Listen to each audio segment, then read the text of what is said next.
Hello दोस्तों, स्वागत है आपका मेरे यूट्यूब चैनल पर। और दोस्तों, आज की इस वीडियो में हम बात करेंगे advantages and disadvantages of digital banking. देखिए, ये क्वेश्चन जरूरी नहीं है इसी फॉर्मेट में आपसे पूछा जाए। इसकी बजाय आपसे पूछा जा सकता है चैलेंजेस ऑफ डिजिटल बैंकिंग। ठीक है, बड़ा ही वियर्ड तरीके से पूछा जा सकता है, क्या जी डिजिटल बैंकिंग जो है वो जो अभी तक की जो फिजिकल बैंकिंग चल रही थी उसके ऊपर कोई थ्रेट है? क्या ये बैंकिंग बिजनेस को हार्म कर सकती है? क्या ये जो ब्रिक एंड मोर्टार ब्रांच हैं जिसके ऊपर हम काम करते हैं, जिसके लिए आप जा रहे हो, इसको ही रूल आउट कर देगी कल को? किसी भी तरीके से पूछा जा सकता है। मोर और लेस इस वीडियो में जो कंटेंट दिया गया है ना, उसी कंटेंट को आपको मॉड्यूलेट करना है, जो वो आंसर क्वेश्चन पूछे उसी तरीके से आंसर करने के लिए। तो इसके बाद आपको ना डिजिटल बैंकिंग से रिलेटेड कोई भी क्वेश्चन के बारे में सोचने की जरूरत नहीं है, चाहे जो मर्जी पूछ ले। ठीक है, तो डिटेल में बात करेंगे। उससे पहले छोटी सी मेरी इंट्रोडक्शन है। ये मेरा नाम है, पीओ पोस्टेड था मैं ओबीसी बैंक में। उससे पहले बैंक ऑफ बड़ौदा हरियाणा ग्रामीण बैंक में मेरा सिलेक्शन हुआ था, और एमओडी में मैं प्रेजेंटली जॉब कर रहा हूँ। देखिए, सबसे पहले तो ना कई लोग इसी पे ही अटक जाते हैं। What is digital of definition, sorry, what is definition of digital banking? कितनी सिंपल सी बात है। उसमें ना ऐसे ऐसे कॉम्प्लेक्स वर्ड घुसा देंगे, ऐसी ऐसी बातें घुसा देंगे, वो खुद सेंटेंस को ही कंप्लीट नहीं कर पाएंगे। कोशिश करिए इंटरव्यू का आंसर ना जितना सिंपलिस्टिक फॉर्म में दे सको। अब यूं समझ लो कि जिस आदमी को बैंकिंग का कुछ नहीं पता ना, उसको जो समझाने के लिए आंसर जो आप करोगे ना, वो आंसर आपको करना है। जितना सिंपल, जितना कॉम्प्रिहेंसिव उस चीज को बनाओगे ना, उतना ज्यादा अच्छा है। पहली बात तो ये देख लीजिए, digital banking, internet banking, online banking, web banking, ये सारी ना एक ही है। गंगाधर ही शक्तिमान है। ठीक है, तो इंटरनेट बैंक अब एक्सप्लेन करते हैं। Internet banking allows a user to conduct financial transaction via internet. बताओ क्या रॉकेट साइंस थी इसमें? एक कस्टमर को ना, जो इंटरनेट बैंकिंग है वो फाइनेंशियल ट्रांजैक्शन करने के लिए अलाउ करती है via internet. Nothing wrong, nothing more, nothing less बोल सकते हो। ये नहीं बोलना। It offers customers almost every service traditionally available, अभी तक जो ट्रेडिशनली अवेलेबल थी, through a local branch, including deposit, transfer and online bill payment. ये बोल दो। भाई, बात वही बोलनी है, शब्द अलग अलग हो सकते हैं। ठीक है, उसके बाद आपको ये बात कहीं पे भी यूज कर सकते हो। Sir, all of the PSBs and rest of the private sector bank also, they have some form of online banking, either in desktop mode or in app based mode. Desktop based mode वो हो जाता है जैसे हम web पे जाके SBI online या कुछ भी एक वेबसाइट खोलते हैं और उसके बाद उसके ऊपर बैंकिंग करते हैं। ऐप आपके मोबाइल में योनो, या हर बैंक की जो पर्टिकुलर पीएनबी की अपनी ऐप है, ओबीसी की अपनी ऐप है, उस ऐप को जो यूज करते हो वो ऐप मोड में हो गया। अच्छा, क्वेश्चन कैसे हो सकते हैं, किस किस टाइप के पूछे जा सकते हैं, और ये भी मैं पॉसिबिलिटी बता बता रहा हूँ, क्योंकि अलग, अगर सामने वाले को पूछ रहा है ना, वो किसी भी तरह से क्वेश्चन को मोल्ड कर सकता है, बट आंसर वही रहना है। वो पूछ सकता है how it is advantageous to bank or to the customer, how it is harmful to the bank or harmful to the customer, what are the challenges of the digital banking, will it ruin physical banking? क्या physical banking कोई बंद ही कर देगी क्या? ये challenge हो सकता है क्या, कि पता चला हमने कुछ नया प्रोडक्ट बनाया, हमें ही खा गया वो ना? ऐसा होगा नहीं, बट चलो एक्सप्लेन करेंगे इनको। फीचर्स ऑफ नेट बैंकिंग, ये आप कहीं पे भी ना अपने आंसर में यूज कर सकते हो, या फिर आपसे डायरेक्टली क्वेश्चन ही ये पूछ लिया जाएगा कि नेट बैंकिंग में आप क्या क्या कर सकते हैं। आपके पास ना डिपॉजिट, विड्रॉल, ट्रांसफर, इसके बाद आंसर ही नहीं होते। क्यों भाई, इतने दिन से पढ़ रहे हो बैंकिंग, आधे से ज्यादा तो यूज भी कर रहे हो आप लोग, क्यों नहीं कर पाते हो? देखिए सर, ये सिक्योर और कन्वीनियंट मेथड है बैंकिंग का, कितना अच्छा फीचर है। पासवर्ड प्रोटेक्टेड बैंकिंग सिस्टम है सर, कितना अच्छा आंसर है। Easy access to financial and non financial banking product service. Non financial में ये क्या बोल रहा है? जैसे चेकबुक की रिक्वेस्ट के लिए पहले आपको ब्रांच जाना पड़ता था, अभी 2 मिनट लगती हैं। गवर्नमेंट एम्प्लॉयज़ के अकाउंट जनरली ना एसबीआई में होते हैं, तो एसबीआई की एक ऐप आती है योनो। योनो में ना 1 मिनट लगती है चेकबुक की रिक्वेस्ट डालने में। मैं अपने घर के सामने वाली ब्रांच में भी जाऊँ ना, तो कम से कम मेरे को 15 से 20 मिनट लग जाएंगी, आने जाने और जाते ही प्रॉम्प्ट सर्विस दे दें तो भी। यहाँ मेरे को 1 मिनट लगती है। कितना अच्छा था कि भाई फाइनेंशियल तो सर्विसेज की एक्सेस है ही है, नॉन फाइनेंशियल की भी है। Access your bank account any time anywhere. पहले आपको बैलेंस पता करने के लिए भी या तो एटीएम जाना पड़ता था या अपनी ब्रांच जाना पड़ता था, बता दो जी मेरा बैलेंस, उसके बाद वहाँ विंडो सिस्टम चलता रहता है। To be very honest, public sector bank की बहुत बड़ी खामी है। उस पे चले जाओ, इस विंडो पे चले जाओ, अब उसको कहीं नहीं जाना है और कोई टाइमिंग की वेट नहीं करनी है कि जी 4 बजे तो बैंक बंद हो जाएगा, कस्टमर्स को अलाउ नहीं करेगा, और कहीं से भी कर सकते हो। पहले कई चीजें होती थी जी, अपनी पेरेंट ब्रांच में जाओ, पेरेंट ब्रांच अभी भी है वो कॉन्सेप्ट कि जो आपकी होम ब्रांच है ना, वहां जाके आप ये काम करवाओ। अदर ब्रांच में तो आपकी इतने तक लिमिट है, मान लो 50K की कोई लिमिट है किसी भी चीज की, और आपकी होम ब्रांच की लिमिट मिलेगी मान लो 2 लाख की। ये जो डिफरेंस है ना, खत्म, कोई मतलब ही नहीं है, क्या पेरेंट क्या होम ब्रांच, आपके घर में हम मोबाइल में दे दिए। और ये सारे पॉइंट ना आप किसी भी आंसर को देने एक्सप्लेन करने, वो कहेंगे कि कैसे लोगों की लाइफ ईज कर दी, ये पॉइंट बोल दो सीधा। कहीं से भी एक्सेस कर सकते हैं, कहीं पे भी एक्सेस कर सकते हैं। पहले ये होता था अदर स्टेट में चले गए तो अलग तरह की शुरू हो जाती थी। अच्छा, track and manage bank balance, बहुत बेसिक सी रिक्वायरमेंट है। बैंक बैलेंस के लिए भी बहुत लंबी लंबी कहानियां हुआ करती थी। लास्ट ट्रांजेक्शन क्या है, स्टेटमेंट क्या है, इन सब चीज़ों से फ़ायदा क्या हो जाता है, अकाउंट ना मॉनिटर होता रहता है। पहले जो इस तरह के फ्रॉड आया करते थे जी, मैंने तो अकाउंट चेक किया 3 दिन पहले मेरे अकाउंट से 30,000 का डेबिट लगा रखा था, आज के दिन जरूरत ही नहीं है। एक तो मैसेज सिस्टम हो गया, दूसरा आदमी अपनी ट्रांजेक्शन मॉनिटर करता रहता है कि इतना बैलेंस है, उसको समहाउ बैलेंस तक का भी आइडिया होता है, इतने हजार इतने लाख रुपए पड़े हैं। आपको ही पता होगा प्रेजेंटली आपके ब्रांच बैलेंस, आपके अकाउंट में कितना बैलेंस पड़ा हुआ है अभी। Transfer funds via online, via NEFT, RTGS, IMPS, any time. पहले जी आरटीजीएस होएगी 4 बजे तक, अभी भी शायद यही है। एनईएफटी होएगी इतने तक, एनईएफटी टाइम लेगी इतना, आईएमपीएस आ गया। आईएमपीएस क्यों आया, डिजिटल बैंकिंग की देन है आईएमपीएस। तो ये सब चीजें इन्होंने टाइमिंग का बैरियर ही खत्म कर दिया। अगले दिन सुबह 9 बजे तक वेट करना पड़ेगा, 10 बजे तक वेट करना पड़ेगा, कोई जरूरत नहीं है। प्रोसेस बिल पेमेंट क्विकली, पहले बिल पे करने के लिए यहाँ जाओ वहाँ जाओ, आजकल सभी बैंक की इंडिविजुअल ऐप भी ये दे रही है, बिल पे करना है, रिचार्ज करना है, और नहीं तो जो अदर फिनटेक कंपनीज ने जो दिया है वो तो एक अलग ही रह गया। और फिनटेक पे भी ना एक वीडियो डालूंगा, 2-3 बच्चों के कमेंट आ चुके हैं कि सर ये फिनटेक ना कहीं पब्लिक सेक्टर बैंक के लिए चैलेंज तो नहीं है, कहीं ये क्वेश्चन पूछ लिया तो। भाई मुझे एक कंपनी बताओ फिनटेक में जो चल पाई हो। पेटीएम का क्या हाल हो रखा है तुम्हें पता है, ये ना इन्वेस्टर्स का पैसा बर्न कर रही है। हालांकि मैं एक अलग वीडियो बनाऊंगा इसके ऊपर, बट वैसे बता देता हूँ एक जिस्ट एक लाइन में, कहीं पे भी चैलेंज नहीं है, ये इनफैक्ट बैंकिंग को सपोर्ट कर रहे हैं।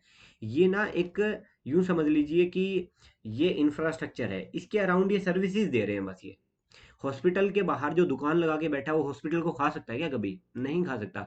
वो दवाइयाँ अच्छी दे सकता है, दवाइयों में डाइवर्सिफिकेशन कर सकता है, कल को इंस्ट्रूमेंट दे सकता है। हॉस्पिटल को कैसे खा जाएगा, हॉस्पिटल के बेस पे तो उसका काम चल रहा है। तो बैंक इज द बेस, किस जिसके बेस पे वो अपना काम कर रहा है, वो कभी नहीं खा सकता। बट एक वीडियो बनाऊंगा उसके ऊपर। अच्छा, keep a track of payment, आप पेमेंट्स का ट्रैक कर रख सकते हो। Personal loan, home loan, business loan, credit card, saving account, सब कुछ इश्यू हो रहा है। कल परसों ही मैंने अपना क्रेडिट कार्ड मंगवाया है घर बैठे। तो और उसमें भी लोट मैनी चॉइसेस मैंने सेलेक्ट करी, 2 मिनट में मैंने पता कर लिया भाई मेरे ये काम की, ये मेरे काम की नहीं है।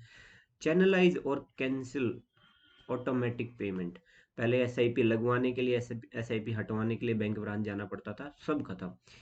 अब ये जो पिछले पॉइंट बताए ना, ये कहीं पे भी यूज कर लो पॉजिटिव में। ईज कैसे कर दी, क्या फायदे हैं, ये सब पॉइंट में। अब बात करते हैं बैंक को कैसे फायदा होगा। अभी तक तो लगभग लगभग देखो उसमें बैंक का भी फायदा था, पॉइंट वही रहेंगे, बट हम बैंक के नजरिए से देखेंगे बैंक का क्या फायदा होगा। क्योंकि आपसे क्वेश्चन तो यही पूछा जाएगा ना, बैंक को क्या फायदा हुआ डिजिटल बैंकिंग से, आपको तो फायदा हो गया। और इसी में कस्टमर के पॉइंट भी कवर कर लेंगे, नहीं तो वीडियो लंबी खिंच जाएगी। देखिए, less customer footfall for routine activity, आपको ये नहीं कहना है कि फॉर लेस कस्टमर फुटफॉल, ये तो नेगेटिविटी होगी ना, बिजनेस कैसे दोगे उनको, डाइवर्सिफाई कैसे करोगे, फिर आप लोगों का काम क्या है अगर ऑनलाइन ही हो रहा है। For routine activity boss, for deposit, जमा करवाने के लिए लाइनें लगा करती थी, क्यों कर रहे हो, सीडीएम लगा दी। या फिर पहले लोग कैश लेके इसलिए आते थे कि जमा करवाने का उनको एकमात्र तरीका पता था। आजकल क्या करते हैं लोग, अपने पेटीएम से, फोन पे से, या अपनी बैंक की ऐप से डायरेक्टली अपने अकाउंट से दूसरे अकाउंट में डाल देते थे। पहले ऐसे ऐसे भी हुआ करता था, लोग कैश निकलवाते थे एटीएम से, लाइन में लग जाते थे जी इस अकाउंट में जमा करवाना, क्योंकि कोई मोड ऑफ ट्रांसफर था ही नहीं इतना ज़्यादा।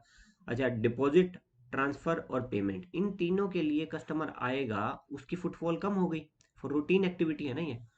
अच्छा, save man hours, long lines on the window. देखिए मैन आवर्स ऑफिस में क्या होता है, स्टाफ कैसे पोस्ट किया जाता है कि कितने मैन आवर्स की जरूरत है इस ब्रांच में। मान लो एक आदमी 8 घंटे काम करता है, एक स्टाफ, एक पीओ, चार पीओ हैं, तो ये 32 मैन आवर्स हैं ईच डे। तो स्टाफ की एलोकेशन ना इस तरह की जाती है कि कितना मैन आवर्स की रिक्वायरमेंट है।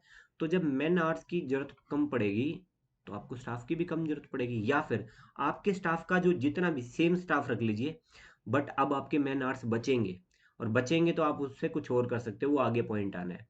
अच्छा, ट्रांजेक्शन टाइम कम हो जाता है और कॉस्ट कम हो जाती है। जैसे मैंने अभी बताया कि चेकबुक को करवाने के लिए भी मेरे को 15 से 20 मिनट लग जाएंगे बड़े प्यार से, बट यहाँ मेरा 1 मिनट ही लगा।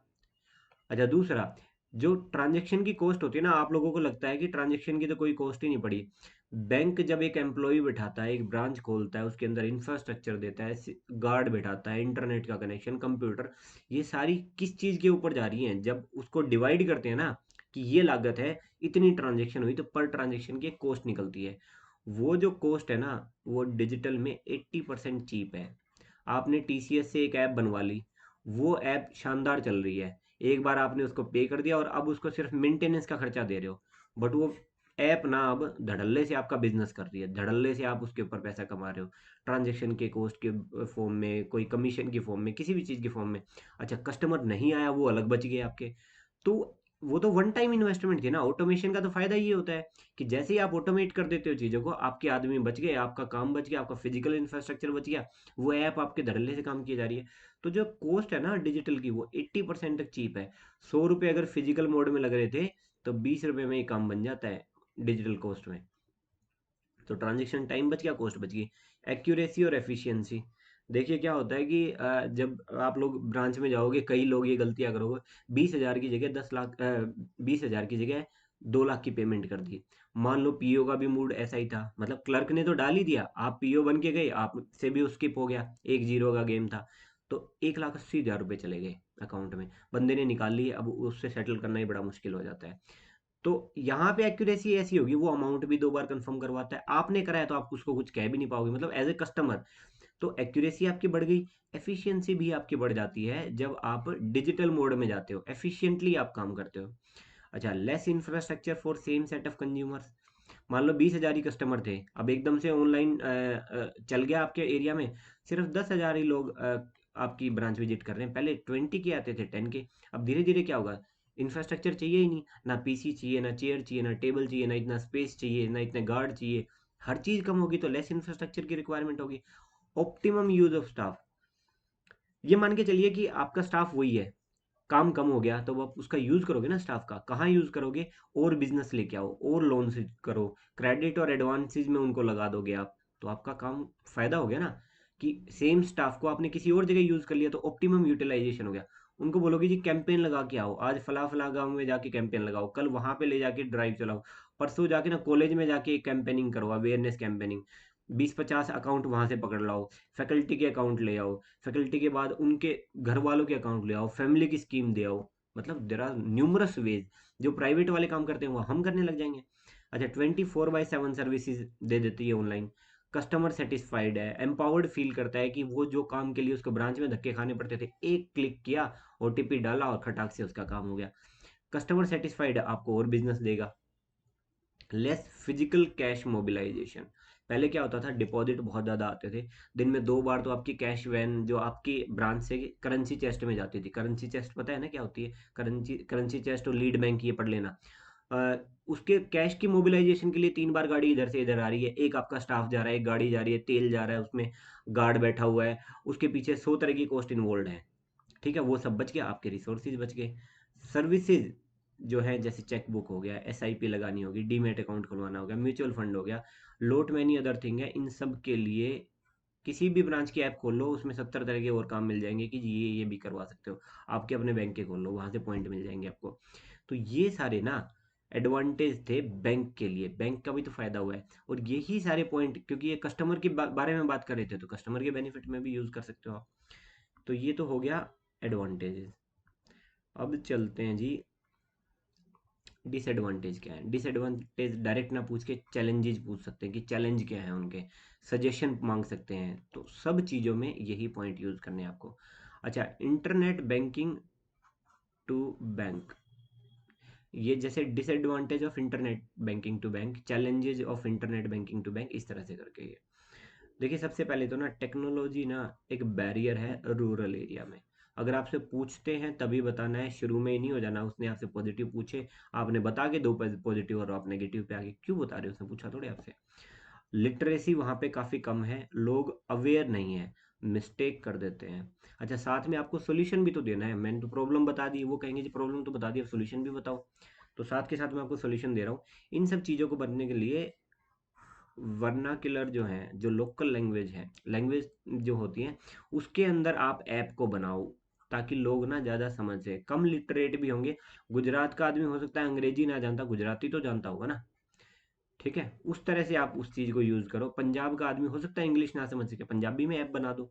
तो वर्नाक्युलर का यूज़ करो उस चीज़ के लिए, थोड़ा सा ना सिंपल इंटरफेस बनाओ। अच्छा, दूसरा चैलेंज, ये चैलेंज था technology is a barrier, solution था वर्नाकुलर में ले आओ। सिक्योरिटी, ये बहुत बड़ा कंसर्न हो गया जब से ऑनलाइन बैंकिंग आई, और ये हर कंट्री फेस कर रहा है। वो बंदा ना अपना ओटीपी भेज देता है किसी को, वो पासवर्ड शेयर कर देता है, और इसकी वजह से मतलब नुकसान हो जाता है कस्टमर का, और कस्टमर दुखी हम दुखी। इसको सोल्व कैसे करोगे जी? अवेयरनेस फैलाएंगे। जैसे अभी आजकल भी टीवी पे ऐड चलती रहती है, यूट्यूब पे ऐड चलती रहती है, सब तरह जगह पे न्यूज़पेपर में डाला जाता है कि आप अपना ओटीपी शेयर ना करें, पिन शेयर ना करें। जी मैं और अवेयर फैलाऊंगा, कहाँ करोगे आप और अवेयरनेस? मैं जो मेरा बैंक का एरिया है ना, मेरी ब्रांच का एरिया है, मान लो आप पोस्टेड हो दिल्ली में, और दिल्ली में भी मान लो नॉर्थ वेस्ट दिल्ली में, तो नॉर्थ वेस्ट दिल्ली में मैं कैंपेन चलाऊंगा, जगह जगह जाके लोगों को ऑर्गेनाइज करूंगा। सीनियर सिटीजन जहाँ बैठे होते हैं पार्क में, वहाँ एक दिन ले जाऊंगा, स्कूल में चला जाऊंगा, लोकल क्लब में चला जाऊंगा, इस तरह करके मैं उनको कम्युनिटी सेंटर में चले गए, वो मैं यूज़ करूंगा। अच्छा, इसके बारे में जब बात कर रहे हो ना, इसके डिसएडवांटेज ऑफ डिजिटल बैंकिंग, तो फिशिंग और विशिंग, इन दोनों कॉन्सेप्ट को अच्छे से पढ़ जाना। ये क्यों होती हैं उसके लिए भी आपको अवेयरनेस का ही पॉइंट यूज़ करना है, कि मैं अवेयरनेस फैलाऊंगा। फ्रॉड जो होते हैं, ये एक बहुत बड़ा पॉइंट हो रहा है। ये ऊपर वाले भी ऐसे ही बोल रहे हैं, ये सब हो रहा है, ये सब हो रहा है। फ्रॉड जो हो रहे हैं उनका क्या करेंगे?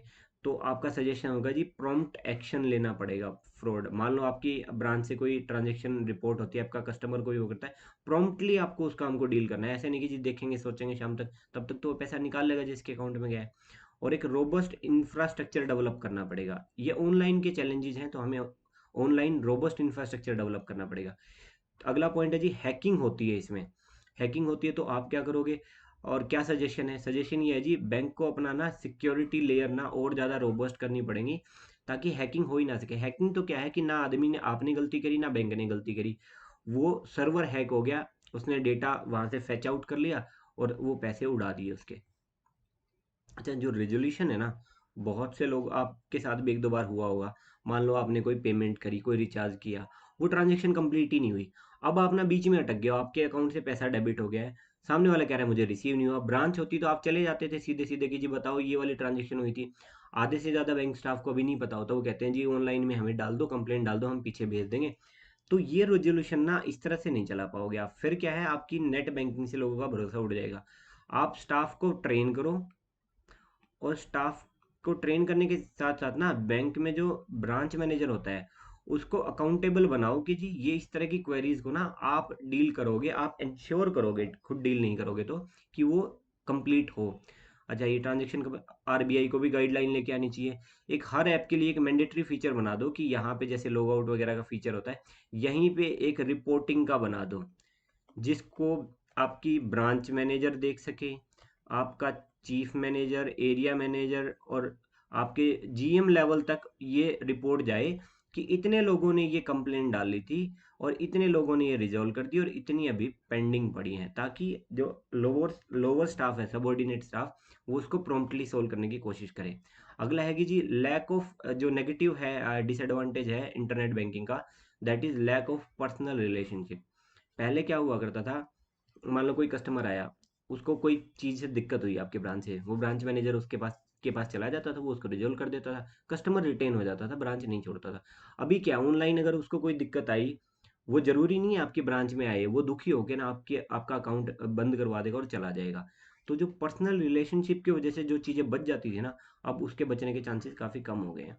दूसरा, ब्रांच में आया करते थे तो आप उसको प्रोडक्ट सेल कर पाते थे। जी ये चीज़ के लिए आए हो आप, ये भी देख लो। ब्रांच मैनेजर के पास जाते थे किसी क्वेरी को लेके, आप उसकी बातों से ये निकाल लेते थे कि सर हमारे बैंक में एक ये स्कीम भी है।